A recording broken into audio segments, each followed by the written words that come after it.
Hello everybody, my name is Veronica and welcome back to our audiobook series where we're slowly making our way through books 1 through 4. Today we're reading book 2, chapters 9 and 10, starting with chapter 9, The Gargan Rockroach.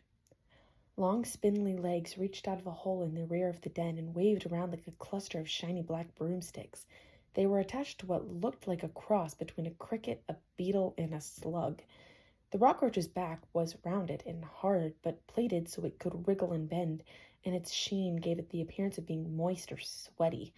Beneath the dome of his armored shell was a face with 4 beady eyes, 2 large ones above 2 smaller ones, all attached to the head by stems. The rockroach's mouth looked just like a human mouth, puckered up to kiss, except for the spidery mandibles that surrounded the lips and wriggled, clacking together, like the sound of marbles spilled on a wooden floor. Janner gasped as its mouth stretched open and gobbled up a full-grown toothy cow. The cow mooed helplessly as it was worked deeper and deeper into the rockroach's maw by the hundreds of little black mandibles. Janner couldn't bear to watch. He turned away as the cow's head disappeared and the moo was cut short. The horned hound hopped on its 3 good legs towards Janner, not to attack him, but to escape the giant insect.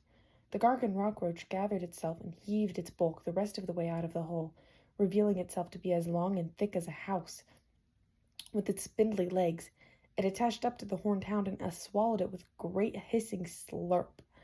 Pete the Sockman sprang through the hole in the ceiling and landed in a feline crouch. The rockroach turned its 4 black eyes on Pete and wriggled towards him. Poto roared and raised his sword. Pete rolled away from the rockroach's grasping broom-handle legs, just as Poto brought his sword down on one of them with all his might. The sword clanged and bounced off the leg, but the rockroach was startled and backed away, just long enough for Poto to leap past it, towards Janner. Pete crouched in the far corner of the den among piles of animal bones. He lifted a bone the size of a club and whacked at something in the pile. The quillduggle and the family of cave blasts wobbled out, clearly in a panic, but slowed by the rockroach's poisonous vapor. The rockroach tossed the quillduggle into its mushy black pucker. Thinking the rockroach was going after the cave blats next, Pete broke away from the corner, but the rockroach ignored the blats, leapt forward, and barred Pete's way with its front legs. "Lad, we've got to get out of here," Poto cried, dragging Janner by his shirt collar. Janner saw his uncle in the shadow of the Gargan rockroach, ankle-deep in bones, and imagined poor Pete's bones lying on the floor among them. "No!" Janner cried, wrenching himself from his grandfather's grip. He had seen how useless Poto's sword was against the rockroach's armor, but maybe if he could get close enough to stab the creature near its head, he could find a weak spot. Janner forced himself forward on his trembling legs until he stood a few feet from the rockroach. It braced its many legs against the wall on either side of the sockman, enclosing him in a sort of cage. The creature's insect face was expressionless, but it seemed to enjoy toying with its prey. The puckered mouth opened and closed as the mandibles that surrounded it clacked only inches from Pete's face. Janner moved as close to the rockroach's head as he dared, and he drew his sword. Behind the stems that held the creature's bulbous eyes, he saw a hole large enough to stab, a break in the armor where he could bury the blade into soft skin. He closed his mind into the smacking sounds, the squeals of the cave blats, and Poto's frantic cries behind him, and thought only of driving his sword into the Gargan rockroach's neck, so that his uncle might survive. Janner struck. The blade slipped down past the leg joints, behind the eye stems, and into the dark hollow where Janner hoped soft flesh lay unprotected. But his sword clanged into something hard as stone. There was no soft spot. His elbows vibrated, and his grip as on the sword faltered. One of the rockroach's legs knocked Janner across the den. He landed on his back and felt the wind burst from his lungs. He felt a dull pain in his hip, probably from a rock or a bone on the floor of the den. The rockroach released Pete with a great clicking, skittered towards Janner. Everything seemed to slow down. Janner saw Pete leap from the corner and run towards him. The Gargan rockroach's black eyes flicked sideways at Pete, but it didn't turn from its path. As Pete passed beneath the hole in the ceiling, an enormous hand, a troll's hand, reached down, seized Pete by the hair, and lifted him through the hole, his feet churning, his claws scratched uselessly at the troll's massive fist. The rockroach hunkered over Janner, widened its awful mandibles, and stretched open its squishy black lips. Janner was surprised he didn't feel more panic. He lay on his back, watching the terrible beast with a sort of fascination and surprise that this would be how he died. He also felt a dull irritation at the rock causing such discomfort to his hip. Then Jenner realized with a grim smile that it wasn't a rock at all. It was Pete's flask of water from the first well. While the rock roach gloated over him, Jenner wondered what would happen if he drank the water, though he had no real physical wounds that needed to be healed. Then he wondered what would happen if the rock roach drank the water. And before he realized what he was doing, Jenner removed the flask from his pocket, opened it, and flung it into the rock roach's mouth. Wisps of steam from the droplets that sprayed across the beast's face as the flask spun through the air. Then the flask was gone. Buried in the depths of the monster's belly were the toothy cows, a horned hound, and a quillduggle had so recently gone. The beast reeled backwards, its legs and mandibles wheeled at blinding speed, and steam rose from its mouth like the smoke from a chimney. A hand grabbed Janner's shirt and dragged him backward. All at once, Poto's cries broke through and rattled Janner's ears. "Never seen such thwap-nogged foolishness, Janner Wingfeather! Move your feet!" Janner snatched up his sword and scrambled through the hole, then up the north slope of the gully with Poto close behind. Janner and Poto crested the top to find Oscar lying on the ground unconscious. Nia and Tink stood beside Lily and Nugget, looking not at Janner but at the opposite side of the gully. Janner turned and saw, gathered at the edge of the slope, too many fangs to count. Their swords were drawn, arrows nocked, spears raised. Some watched the Igabys with smug looks, and some eyed the hole in the floor of the gully. Among the fangs were 4 trolls, so tall that their heads brushed the leaves and branches of glipwood trees. On one troll's hulking shoulder sat Zuzab Quoit and another ridge runner, both of whom appeared quite pleased with themselves. In another troll's smelly grip, Pete the Sockman squirmed and squawked and shook his head in panic. "That's them," said Zuzab. A fang at the front of the line nodded. "One word from me," it shouted, "and the troll will squeeze the life from Arthur Wingfeather." Chapter 10. The Mighty River Blap. The fangs and trolls gathered on one side of the gully, the Igabys on the others. "You know as well as I do that Pete would rather die than let you have these kids," Poto called across the span. The fangs of Dang parted so that the troll clutching Pete could move forward. The troll's hands were enormous. The 3 fingers and 1 thumb on each hand were the length of one of Janner's arms and twice as thick. With one hand, the troll gripped Pete around the waist, pinning his arm to his side, and with the other, it covered Pete's head so none of his face was visible. A tuft of Pete's white hair peeked out of the top of the beast's fist. The troll looked like a child holding a doll. "That may be true," said the Fang, "and if he'd rather die, who am I to stand in his way?" The Fang motioned to the troll with a grunt. The troll tightened its grip, and Pete stiffened. His legs strained downward, and his toes pointed at the forest floor. "Stop!" said Lily. Her voice was bright, beautiful sound. She nudged Nugget forward so that he stood with his great paws at the edge of the gully. Her back was straight, and she seemed to Janner more angry than afraid. "You let him go right now." So earnest and commanding was her voice that for a moment the trolls and the fangs appeared to consider her demand. "Lily, stay back," Nia said. "You may be the song maiden of Anira, young one, but you have no power here," said Zuzab. At the Ridge Runner's mention of the Shining Isle, a chorus of snarls erupted from the fangs. The leader of the fangs glanced at one of the archers, who nodded. In the silence of the wood, Janner heard a faint sound, like trees creaking in the wind, the tightening of bowstrings. Pete began to struggle, his cries muffled by the troll's hand over his head. The fang archer eased his scaly head sideways along the sightline of the arrows and squinted one eye shut. The arrow was trained on Poto. Janner's mind spun. He knew that at a word from the Fang commander, the archers across the gully could send hundreds of arrows flying at them. But if the Fangs wanted them dead, he realized that they'd be dead already. Nag wanted the jewels of Anira, and he wanted them alive, though Janner had no idea why. "Grandpa, get down," Janner said in a voice he could muster. Whether because Poto sensed the same thing Janner did, or because he submitted to some authority in his grandson's voice, he dropped to the ground behind Janner. A chorus of angry hisses slithered across the distance between the Fangs and the Igabys, and Janner saw there had been more than one arrow aimed at his grandfather. "Mama, get behind me," he said. "Don't be silly," Nia whispered. "It's too dangerous." "I think they're afraid to kill us," Janner whispered. "Nag wants us alive, but I don't think the same goes for you, Grandpa and Oscar. Please, just get behind me." Nia shot a fiery look at the Fangs across the way and ducked behind Janner. Tink sidled backward and hid behind Nia. "No, Tink!" Janner said through gritted teeth. "Stay up front. They don't want to shoot us, just the grown-ups." Tink let out a nervous laugh and hopped up again. "I knew that. I did." Janner nearly snorted with laughter in spite of the danger, but then he remembered the way Tink had hesitated in the rockroach den, and his laughter fizzled away. Nugget and the Igby children stood like a rampart in front of the three adults. The Fang commander watched them with interest for a moment, then burst into laughter. The other Fangs joined in, and even the trolls boomed with what must have been chuckles of their own. Janner's cheeks burned with humiliation. "Where do you think you'll go, fools?" the Fang asked. When he spoke, the laughter died away. "Do you think you can stand there forever while your elders cower below you like kittens?" At this, Poto's chest rumbled. "And what will you do when this silly standoff is over? In a matter of minutes we'll be across the gully, and you'll be bound and beaten. Where will you go? To the river? Will you swim across the mighty River Plap and not be stabbed by the daggerfish or drowned in the rapids?" Jinner's skin crawled with embarrassment.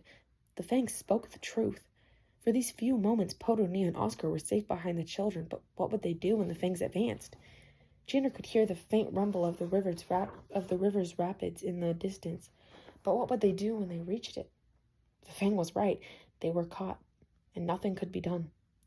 "Ah," the Fang continued, "and what about this skinny fellow?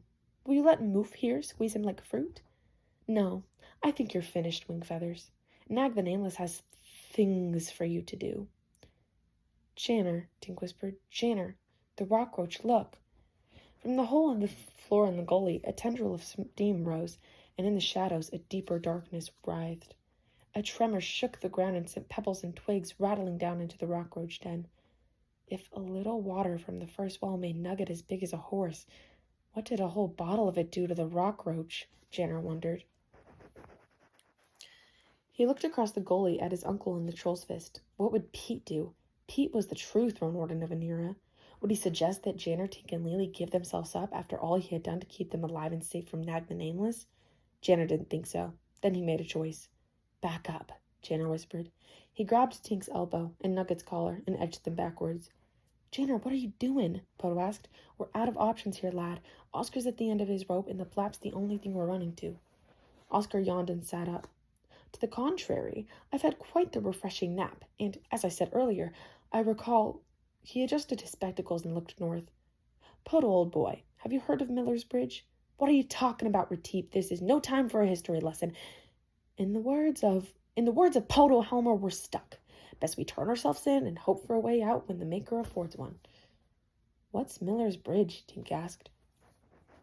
A memory surfaced in Janner's mind, the image of a map of Scree from a history book he had studied only a year ago, where the mighty River Plap poured into the dark sea of darkness lay Fingat Falls. In parentheses below the word Fingat Falls was written, "Miller's Bridge, Second Epoch." Janner blinked, and the picture in the mind vanished. "Back up," he said again. Then he called to the Fang commander, trying to keep his voice level. "We'll be going now. This has been a nice visit. Please give our regards to Nag the Nameless when you see him." The Fang commander saw the Igabys moving away and snarled. Janner looked at his uncle in the grip of the troll and was terrified he had just cost Pete the Sockman his life. The Fang commander stomped away from the gully and gave the troll an order. Janner's breath came in short gasps. His eyes squeezed shut of their own accord. He couldn't bear to watch the troll kill his uncle. But he heard no scream, no sounds of struggle. Janner pried open his eyes to see that the troll had been holding Pete was gone. He had no time to consider this, however, because the Fang commander's voice rang through the forest. "After them!" "Run," Janner said, and he spun around and pulled his mother to her feet. Tink and Poto helped Oscar up and draped one of the old man's arms over Nugget's back. The other arm went over Poto's shoulder, and the dog and the pirate ran after Tink with Oscar between them. Janner and Nia took up the rear.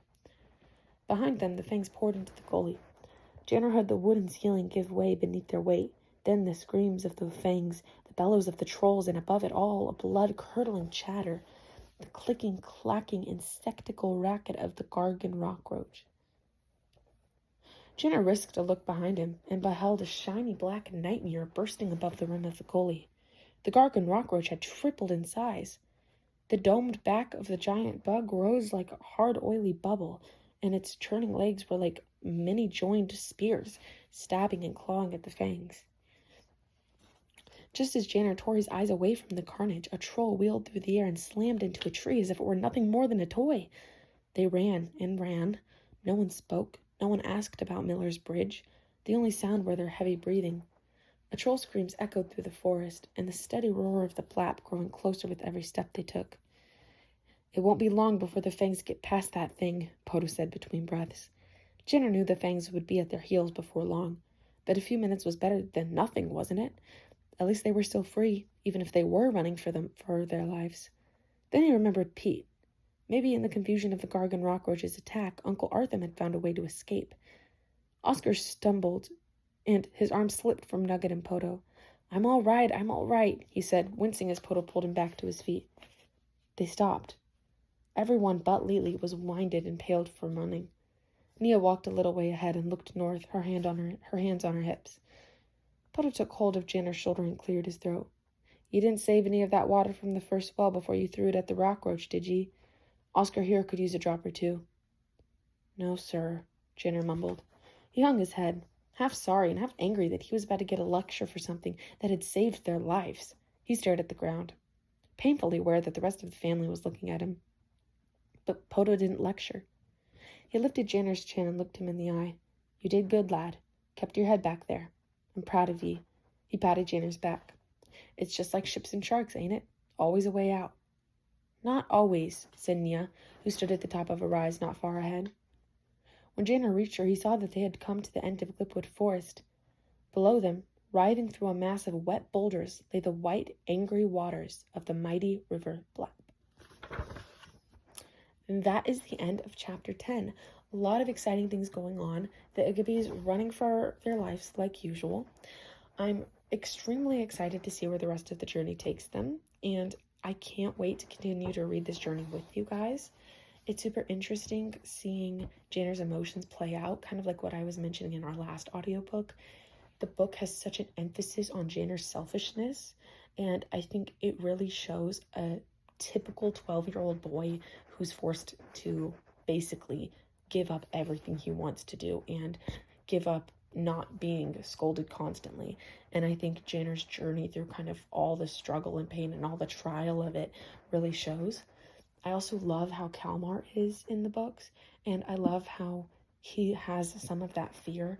I think it's really beautiful how Kalmar from book 1 to book 4 really outgrows a lot of his fears. And they're always still there, but in different forms. It's really interesting to see. I mean, we look at Kalmar's fears in verses book 1 to book 4, being scared of walking near the cliff in Glipwood to being scared he's going to kill his family. I mean, these two parallels are so interesting to me because we get what both are his deepest fears, but we kind of see how much he was put through and how much his single choices really gave him. I also love Lily's fieriness and how she's shown to be feminine while also having all of these complex, don't hurt my family, don't mess with my family kind ofness. And I think it's funny how the trolls and the fangs were like, should we just let him go? Like, I think that's so funny how everyone kind of bends to Lily's authority sometimes when she gets in her fiery moods, because it's unnatural. Like, it's not like what you would expect. I mean, you see a cute little 9-year-old girl with a little crutch and you're like, oh, she's gonna be fine, and then she's just being so fierce and so wonderfully bold, and it's so beautiful. Anyways, thank you so much for listening. Please drop any commentary about any of these chapters or the audiobook down in the comments below. I will see you to read chapters 11 and 12. Thank you so much for listening again. Love you all. Have a great night.